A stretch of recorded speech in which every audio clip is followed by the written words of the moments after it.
In this video, I'm going to show you how to uncover thousands of topics that you could be covering on your website to improve your visibility in AI search tools like ChatGPT, Google's AI Mode, and AI Overviews. Because right now, these platforms are shaping your buyers' decisions before they even get to your website. Now, at Exposure Ninja, we've analysed thousands of AI-generated responses across loads of industries, and we've identified that some sites are doing really well getting loads of visibility in regular search, but they're nowhere in AI search. Whereas some websites actually don't have great visibility in traditional search, but are doing super well in AI search. Now, if you're leading the marketing of a large business, then your content budget is not just there to drive page views and impressions. Really, your content budget should be driving traffic and conversions. And if these AI platforms aren't citing your brand in the sort of decision-making queries where your prospects are choosing what to buy, you're losing visibility at the most strategic part of the buyer journey. And that's what we're going to solve today. Okay, so why do we need to identify which topics to cover in order to appear in AI search?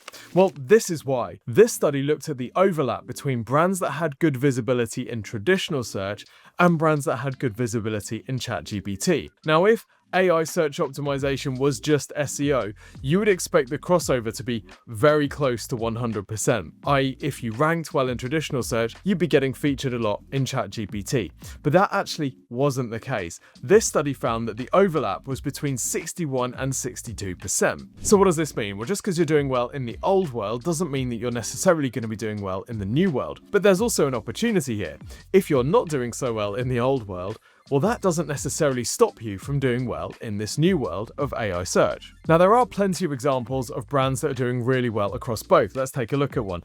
So I've just searched Google for email marketing, and we can see the top ranking website in the organic section is this MailChimp article, Email Marketing, Everything That You Need to Know. It's a good, what we call a pillar piece of content, a really comprehensive guide. And the good news for MailChimp is it's also being picked up as the first link in the AI overview, and it's being cited at the start of the AI overview as well. So this piece of content is really dominating, and it's been really well structured for AI search. And if you search on Perplexity, another AI tool, what is email marketing, you'll see again this MailChimp article being cited as a source. But then there are other times where websites that are ranking nicely in traditional search don't show up so much. Here's one. What are the best business accounts in the UK? Now, Money Supermarket, which is a comparison site, so makes its money sending referral traffics to different banks, is doing super well in traditional search. Top of Google for this term, which would have been generating it vast amounts of money every month. But in AI overviews, it's nowhere to be seen. And again, going over to Perplexity, Money Supermarket just isn't here. So what's going on in these cases? Well, sometimes it's because the AI tools don't actually recommend a certain type of website for that query. We're going to look at an example of that in just a minute. But a lot of the time, it's because the content that has been written, whilst it might be structured well for traditional search, actually it doesn't really answer all of the sub-queries that the AI search tools really want answered. If you have a look at what's going on under the hood with these AI tools, they're often doing something like this. What are the best bank accounts in the UK is the question I answered. But look at how Perplexity is running lots of different background searches. It's then piecing together answers from all of these and combining them to give me a really comprehensive response. So if your content isn't ticking all of those boxes and being shown for what we call those query fan-out searches, i.e. imagine there's a single search and then it fans out into lots of sub-searches, if you're not answering all of those topics and you don't have visibility for those, you might be missing out on this crucial AI search visibility. So here's what you need to do about it. And what we're going to do is use a live example. We're going to pretend that we are a brand that does skincare. And in particular, we've been tasked with increasing sales of our skin cleanser products. And what we're going to do now is figure out what content topics we need to be covering in our website's content and the subtopics that we need to be ticking off in our articles. Now, there's two ways of doing this. There's the manual way and there's the fast way. We're going to go through the manual way first because there's some important distinctions here and it allows us to just observe the landscape, and then I'm going to show you the fast way. So the manual way is to just start throwing different prompts into Google. Now, when I say throwing different prompts, what you really want to do is start from the product or service that you want to sell, in our case, skin cleansers. We're then going to work out what the questions are that people would ask. We don't just want to answer every single question that someone's going to ask, like, what is skin? What we want to do is think about the topics and the questions that are reasonably close to generating a purchase. So for example, good skin cleanser might be one of them. If someone's looking for good skin cleanser, they're probably not just browsing because they're bored. Oh, they might be bored, but they're probably browsing because they're looking for a good skin cleanser to buy. So we just put this into Google as an example and observe what sorts of sites are showing up. Now remember, we're a skincare brand, so in particular, I'm interested to see if any other skincare brands are showing up in this AI overview section. Now in this case, I've got Amazon, I've got YouTube, I've got media sites, British Vogue, Marie Claire, CNN, then we've got more YouTube, then we've got Spa Index, then we've got a beauty content site. So actually, none of my competitors are showing up in this AI overviews, which could be an indication that Google actually doesn't want to cite beauty brands' own websites here, instead wants to look at third-party sites. Now, if that's the case, it might not matter how good my content is, I just might not be the type of content that Google wants to show in this response. Here's another example of exactly that thing at play. Let's say that I want to target acne-prone skin for my skin cleansers. What are the best skin cleansers for acne? Again, it's mostly content sites, it's third-party websites, it's The Guardian. There is a pharmacy, there is Boots, so those are e-commerce stores, but they're not the brands themselves. We've got media site, media site, media site, media site, media site, medical media site, medical media site. Those are the types of websites that Google is citing. Now, it might be that if we produce some really good content on this topic, we can get it cited here, but it might just be actually that if we want our product to be recommended here, what we need to do instead is do some amazing digital PR to get featured in these articles. And we've covered how to do this in other videos, so I'm not going to cover that in loads of detail now. But contrast this search results with this one here, best skincare routines for sensitive skin. Now in this search, Google actually doesn't seem to have any opposition to showing skincare brands' own websites. We've got CeraVe here, which is a skincare brand and might be one of our competitors. We've got CeraVe ranked top in the AI overviews, and again here, and again here. So this would be a topic that we would want to cover on our website because we can see that Google is happy to cite brands' content. Now, if we're doing things the manual way, the next step is to go and have a look at this content and see what its structure is like. Remember that we're looking for the subtopics that these articles are answering. So we've just searched for best skincare routines for sensitive skin, and this is the article that has shown up. Interestingly, that is not the headline for this article. So what's most likely happened is Google has broken that query down into subqueries and run those in the background, okay? That's why we're getting different results in the AI mode to what we're getting in organic search. So this is an article on how to manage sensitive skin in different skin types.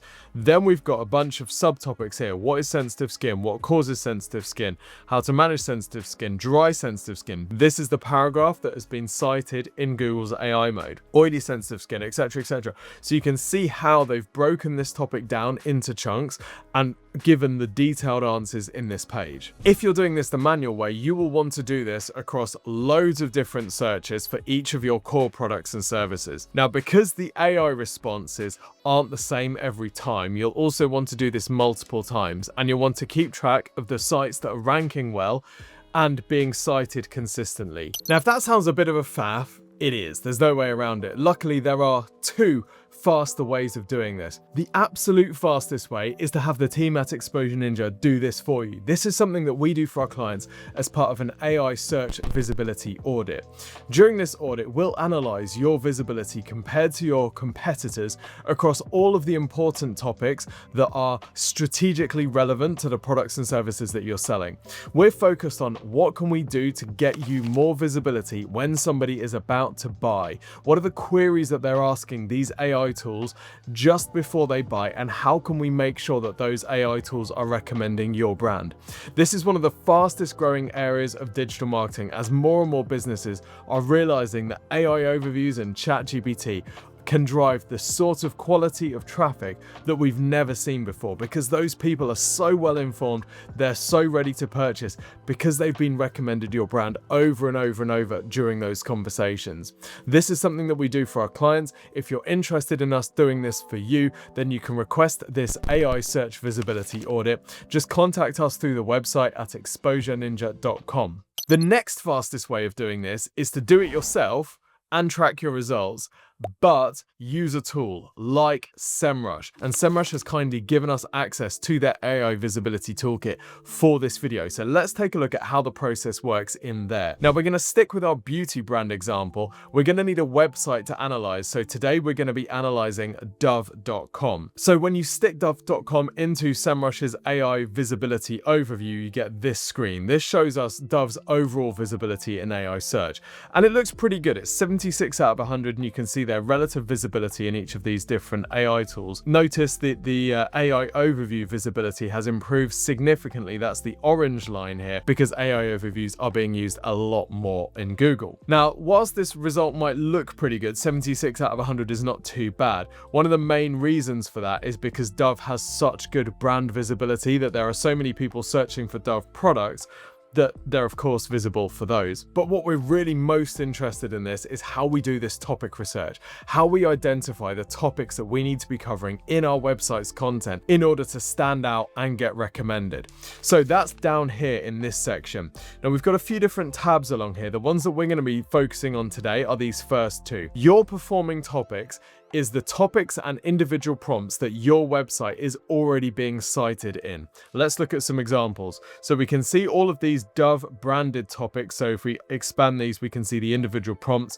So somebody has searched Google here for Dove Cherry Body Wash, and we can see the full response, and you can see that Dove is being linked to in the answer. So all of the topics in this section are the ones that we are already being cited for. We're already having our website linked in the results, and the visibility score is the percentage that we are being seen in those answers. We can see the number of mentions across the prompts in this section, and the AI volume. This is how many times this phrase is being searched per month. So some of these Dove related ones are pretty low, but others are reasonably healthy. Dove exfoliating body products, that whole section has around 3,100 searches per month. But we're not really interested in the stuff that we're doing well in. We're interested in the opportunities for growth, and that's over here in the topic opportunities section. In this section, you're comparing your visibility to your competitors, and Semrush is pulling all of the topics and prompts that your competitors are visible but you are not. So this is the big growth opportunity. Now you choose your competitors here. You just click on them and Semrush will show you some alternative competitors that are showing up for a lot of the searches that you're showing for. Some of these aren't relevant, but in this case Nivea is, so we're going to add Nivea, click analyze, and these are the results that we get. This is a massive shortcut because not only is it showing you thousands and thousands of prompts, we've got almost 15,000 prompts here, but rather than having to go through all of them individually to work out which ones are relevant, it's grouping them into topics. Now we've still got almost 3,000 topics here to cover in our content, so we're going to need to prioritize these a bit, but imagine the manual time that would have taken to get to this stage. It's just unfathomable. So it's a really powerful tool. Now remember, we are focused on our cleanser product today, so we're going to have a look for cleanser topics, and here is a good one. If we expand this, we can see the different cleanser type prompts where they've been searched, so in this case all on Google, and we can view the full responses if we want. And by the way, if you're in beauty, we're about to release an AI visibility report for beauty brands, so head over to our website. There'll be a link in the description somewhere if you want to go and sign up for the email list to make sure that you receive that. So you're going to want to spend a bit of time going through these topics and prompts to work out which ones are going to be the top priority for you. If you need to trim them down, I would suggest 4 filters to apply. The first filter is obviously anything that just really isn't relevant. So you're normally going to notice something that's your competitors have visibility for, which just totally isn't relevant for you at all. An example for Dove would be CeraVe skincare products. Dove is a competitor brand, so really having visibility for this isn't important. They could do some comparison content like CeraVe versus Dove, but it's not really their style, so we're just going to ignore that stuff completely. And by the way, if you want to take Semrush's AI visibility toolkit for a spin, you can do so at exposure.ninja/AI-toolkit. That's exposure.ninja/AI-toolkit. The next filter is commercial intent. For example, in this section, we'd seen a prompt along the lines of, what does face cleanser mean? That might not be a priority because that doesn't imply that someone's about to buy a product if they don't even know what it means. Whereas something like good face cleanser for dry skin, again, that's the sort of thing that isn't searched by someone who's just having a laugh. They're probably looking to buy a product. Now remember how previously we saw that Google didn't necessarily want to show branded website results for some of these prompts. Well, with Semrush's says AI visibility overview in this competitor section, we don't necessarily have that problem because by definition, these are the prompts that our competitors' websites are being linked to. So we know that Google is happy to show branded websites as the citations in these prompts. But if you want to satisfy yourself, you can always go over to Google and check to make sure that branded sites are showing up. As we see, they are here. Now, of course, don't forget that if you want to get featured in some of these media type sites, that's a really good idea as well. We covered that in other videos all about digital PR. The final filter is to look at whether you already have existing content which could be tweaked in order to appear for some of these terms. In Dove's case, they've actually got a pretty decent sized content section on their website. The trouble is, it's just an absolute mess, if I'm going to be honest. I mean, there is sort of a structure to it. We've got skin cleansing topics here, we've got hair care topics here, but watch this. I'm going to click on the skin cleansing articles section and I'm going to end up in a washing and bathing tips and advice section. And there's not really any structure to these, it's just a whole bunch of mishmash topics all slammed together in this category. This isn't the type of thing that these AI tools love to cite, so what they much prefer is what we call a pillar content structure based around clusters. So imagine that you want to cover skincare, where you might have a cluster over here which is seasonal skincare topics, and then coming from this cluster there will be winter skincare and spring skincare tips and autumn and summer skincare tips, and each of these will have their own cluster. So moisturizers for winter skin, how to deal with dry skin in winter, all of those different subtopics. And by taking that approach, you have a much more strategic plan for your content. You're much more aware of any gaps and how to fill them, rather than this kind of scattergun. What should we write about today? So well, let's write about skin microbiome. You might find that you already have content about some of these target topics, but it just doesn't seem to be doing well. And Dove has exactly this problem. So if we search the Dove site for skin cleanser topics, we've got this one here. But in Dove's case, they've got this article, which is pretty thin. I mean, it's certainly not the type of high authority stuff that you'd expect to see ranking. It also looks like it's been duplicated across lots of different versions of their website, which I think has led to an absolute decimation of their organic search visibility. So that's how to find the best topics to write for AI search visibility. If you want help with this, of course, don't forget that you can contact the team at Exposure Ninja through our website at exposureninja.com. And if you're now ready to create your content and you want tips on how to create it in a way that these AI tools love to cite, then check out this video, which explains exactly how to do that. Don't forget to subscribe. I'll see you next time.